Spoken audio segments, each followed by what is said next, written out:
consuetudinaria como la fuente más importante del derecho internacional público clásico. Y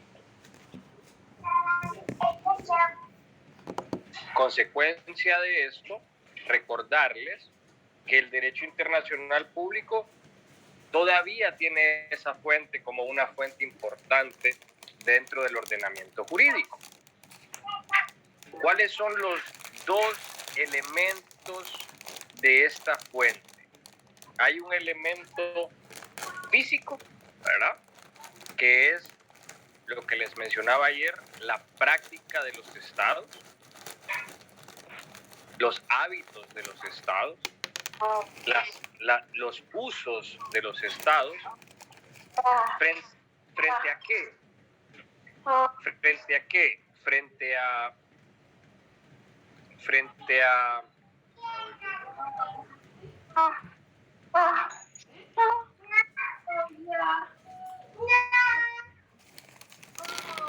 ver, yo creo que ahí ya, permítame, vamos a ponerle mute. Abogado, siga, esta persona lo que quiere es que usted deje de dar la clase. Exacto. Entonces, ese elemento físico o práctico, ¿verdad?, consiste en cómo reacciona un Estado frente a los hechos o actos de otros estados que acontecen frente a sus intereses. Por ejemplo, cuando un barco guatemalteco pasa por el mar territorial hondureño, Honduras reacciona, ¿verdad?, y hace un llamado naval a ese barco para que pase de una manera rápida, pacífica, con la bandera a media asta y con los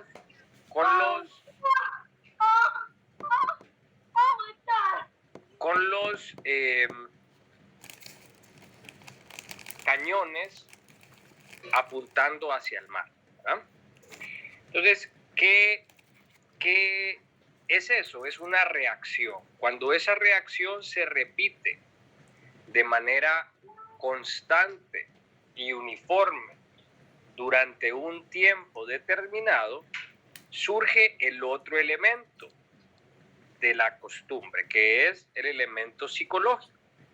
Ayer yo se los mencionaba, en latín se llama opinio iuris, ¿cierto? Entonces, ese sería el segundo elemento de la costumbre. Cuando surge ese elemento, nace con él la norma consuetudinaria. ¿Por qué? Porque ya cuando surge el elemento psicológico, ya nace el derecho, nace la fuente jurídica de la que estamos hablando. ¿Qué ocurre? ¿Cómo identificar ese elemento? ¿O cómo la doctrina hace ver la existencia de ese elemento? Bueno, pues la doctrina hace ver ese elemento de una forma metafórica, ¿verdad? Cuando nosotros pasamos por un terreno baldío, por ejemplo, y cruzamos ese terreno baldío por un sendero, como un hábito, en algún momento ese sendero ya no nace grama y ese por costumbre va a ser el camino que vamos a tomar para cruzar ese sendero, ese terreno baldío. Entonces, cuando ya no está esa grama y ya se hizo ese camino por allí, vamos a decir que nace ese elemento psicológico. Ya las personas que pasamos por ese terreno estamos conscientes de que por allí es el lugar que debemos pasar. Se hace una costumbre y en un momento esa costumbre deviene incluso obligatoria, ¿verdad? ¿Para qué vamos a pasar ahora por el otro lado? Vamos a pasar por la circunferencia de ese terreno en vez de pasar por donde todo mundo habitualmente cruza. Entonces hay un elemento físico que se vino dando durante un tiempo y hay un elemento psicológico que ya sin pensar nos hace pasar por ese camino cuando queremos cruzar ese terreno baldío. Eso haciéndolo, trasladándolo a un ejemplo humano, ¿verdad?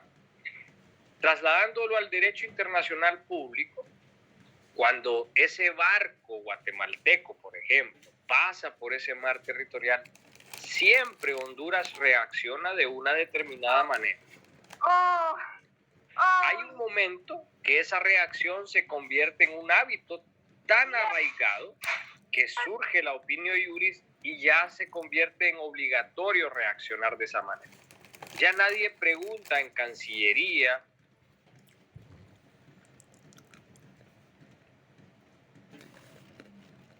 entonces, ya hay un momento en que en Cancillería y en la Fuerza Naval no se pregunta a nadie cómo deben de reaccionar frente al paso de ese barco guatemalteco por el mar Caribe hondureño, porque ya es un hábito reaccionar de la forma que he mencionado. Y el hábito llegó a un grado de importancia que se convirtió en costumbre aplicable para Honduras.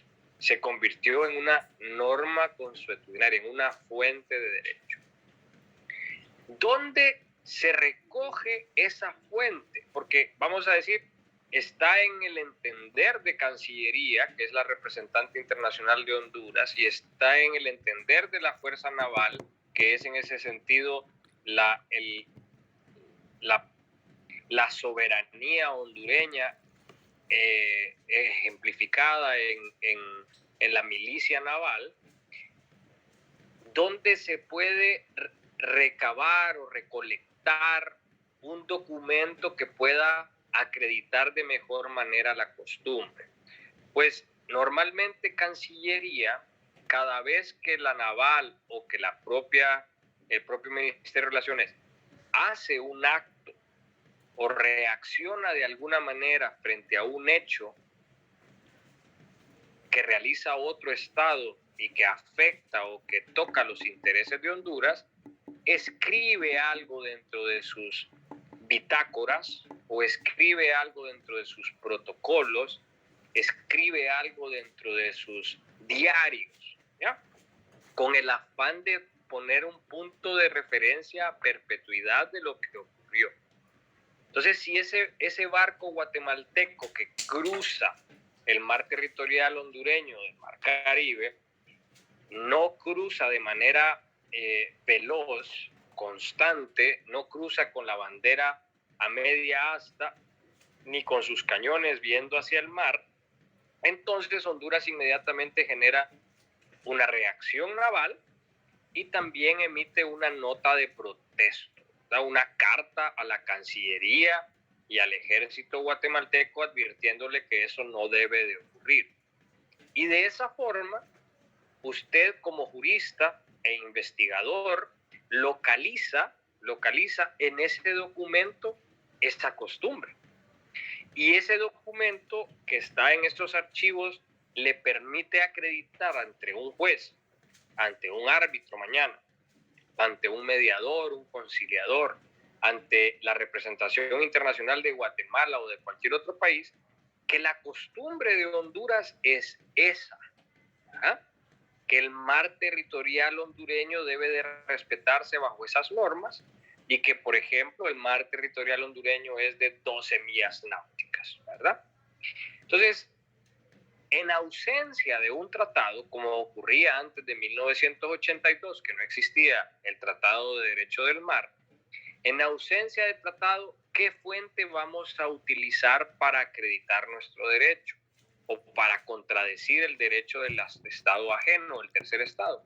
Pues vamos a utilizar la norma consuetudinaria, vamos a utilizar la fuente consuetudinaria para acreditar qué es lo que nosotros peleamos, qué prohibición, qué obligación nosotros defendemos en el derecho internacional con respecto, en el ejemplo que les estoy poniendo, con respecto al paso en el mar territorial de 12 millas náuticas de nuestro estado. Para seguir con ese ejemplo, les pongo otro, ¿verdad? Estados Unidos, antes del Tratado de Derecho del Mar, consideraba que su mar territorial era ilimitado, ¿verdad? O sea, la costumbre que Estados Unidos quería abocarse era la de que su mar territorial alcanzaba hasta donde pudiera defender. Y por eso Estados Unidos llegó a tener, vamos a decir, islas en la Micronesia, islas o intereses en alta mar, porque Estados Unidos es un país capaz de defender un mar extenso muy lejos de sus costas, ¿verdad? Y en ausencia de un tratado, repito, que regulara qué tamaño o qué distancia tenía el mar territorial de un estado, entonces los estados intentan defender la costumbre que más se represente sus intereses. Y así Estados Unidos tenía ese interés de tener un mar territorial ilimitado. Japón, por ejemplo, que es un archipiélago, es un estado que pelea o aboga por un mar territorial que cubra sus miles de islas, ¿verdad? No es un mar territorial que rodea cada islita, sino que la línea que circunda el archipiélago es la que representa ese mar territorial. Entonces, Japón defiende un mar territorial que circunferencia su archipiélago, ¿verdad? Noruega defiende un mar territorial que se cuente desde el fiordo más lejano, ¿verdad? No desde cada punto de la costa, sino que desde el fiordo más lejano. De esa manera, su mar territorial desde el fiordo más lejano hace que tengan un mar territorial más extenso desde algunos lados de sus costas, ¿verdad? Y así les puedo poner muchos ejemplos de derecho del mar o de derecho internacional de ríos o de estrechos que antes del Tratado de Derecho del Mar los estados lo regulaban a través de normas consuetudinarias, ¿eh? Y cuando digo antes, es antes del siglo XX, es decir, hace muy poco. Todavía el derecho internacional era un derecho eminentemente consuetudinario. Y hay algunos temas, hay algunas materias del derecho internacional, como por ejemplo las inmunidades de los jefes de Estado, como por ejemplo los derechos de asilo, que están todavía regulados por normas consuetudinarias, porque el mundo no se ha querido poner de acuerdo en celebrar un tratado. Ya les dije en el primer parcial, celebrar tratados implica un milagro jurídico prácticamente, porque requiere del consenso y de la voluntad, la buena fe de muchos estados para que nazca esa fuente. Hoy por hoy cada vez nace más, cada vez hay más tratados, y de ahí que el derecho internacional público hoy por hoy sea un derecho eminentemente tratadista. La era de Naciones Unidas ha significado una era tratadista, pero eso fue, repito, hace 80 años, ¿cierto? Entonces, si contabilizamos la historia de las ciudades-estado o de la división política de estados en el mundo desde 1648, los estados soberanos, podemos concluir que el derecho internacional público tratadista es moderno y el derecho internacional público consuetudinario es el derecho internacional público clásico. Permítanme, si tienen alguna pregunta ahorita, levanten la mano y la plantean. Permítanme. Yo Alejandra Poletti, fíjese que lamentablemente, él no era el compañero Mario García el que estaba colocando eso, porque el compañero Mario García trabaja por turnos y hoy justamente tiene turno.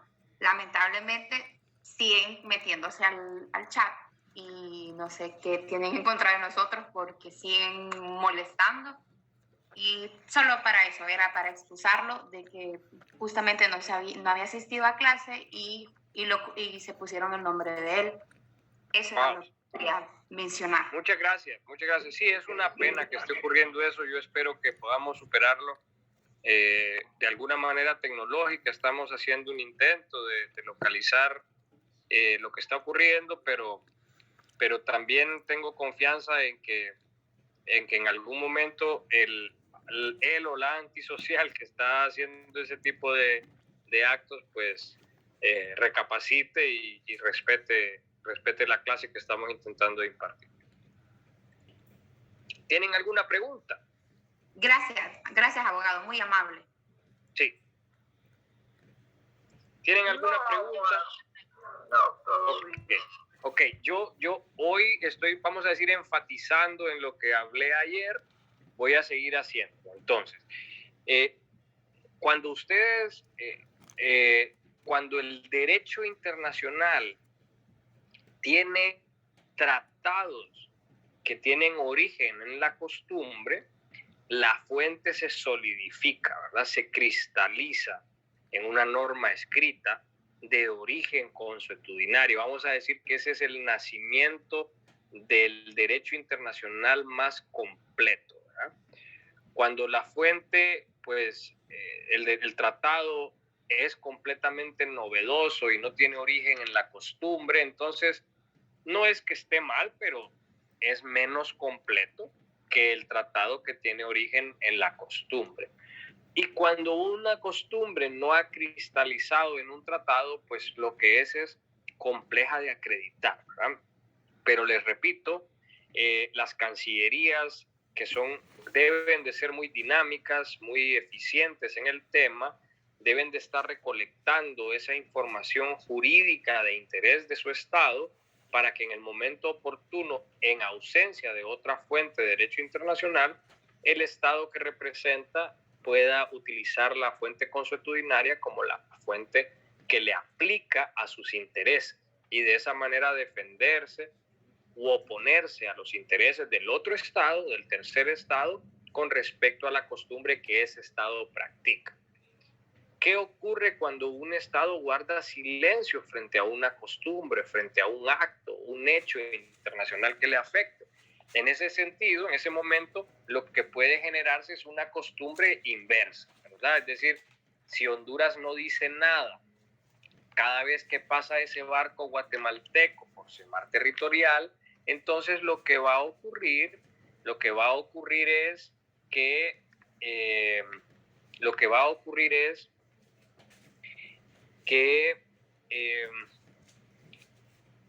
la costumbre que le va a aplicar es aquella que Honduras no pelea o no reivindica un mar territorial de X distancia, sino que no tiene un derecho consuetudinario, no tiene una práctica que refleje ese interés, ¿verdad?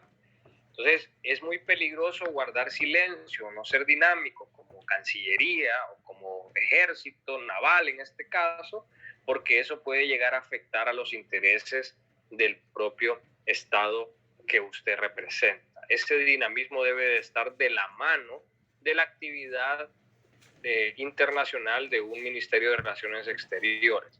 No puede guardar silencio porque ese silencio le puede llegar a afectar creándole una costumbre distinta a sus intereses. O reconociendo que el hábito del otro Estado es el correcto o es el válido, es el que él está de acuerdo en utilizar, ¿verdad? Entonces, ese silencio lo vamos a combinar con una fuente moderna más adelante para terminar de conjugar el efecto del silencio en el derecho internacional por parte de los estados. Pero en este momento lo que les puedo decir es que guardar silencio puede generarles una costumbre adversa o el reconocimiento de una costumbre de otro estado.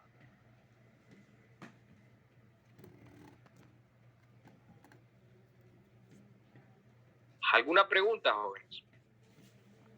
Abogado. Sí.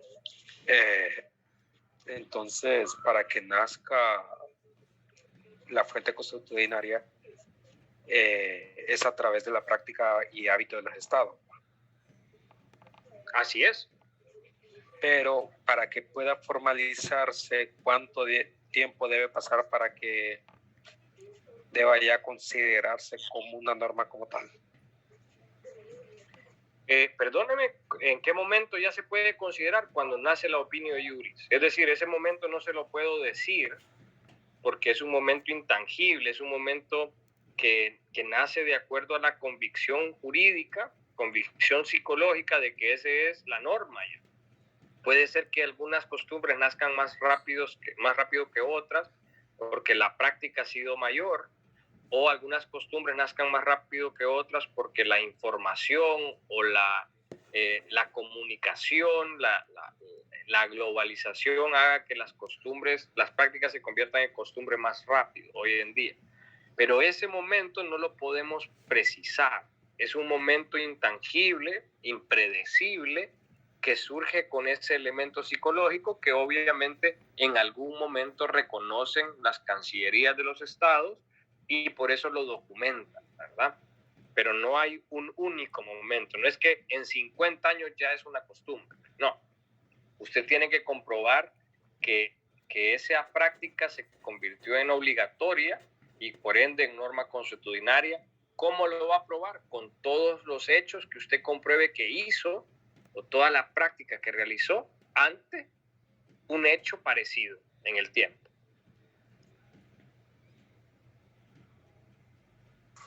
Gracias, abogado. Con mucho gusto. Abogado, Bueno, dígame. ¿qué pasa cuando un barco entra no en debida forma en su territorio del mar y la Cancillería actúa inmediatamente? ¿Hay alguna multa por ello? No, lo que puede haber es una reacción militar por ello, ¿verdad? Es decir, la soberanía normalmente se defiende con la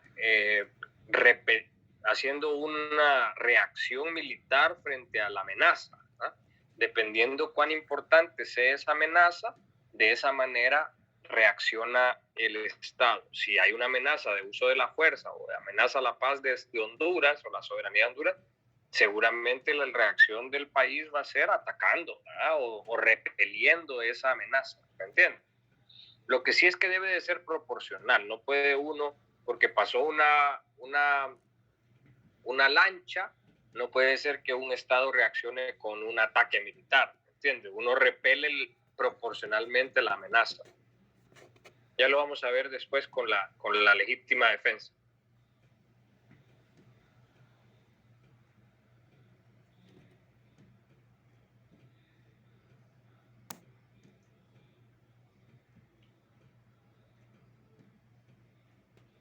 Bueno, si gustan, mañana continuamos.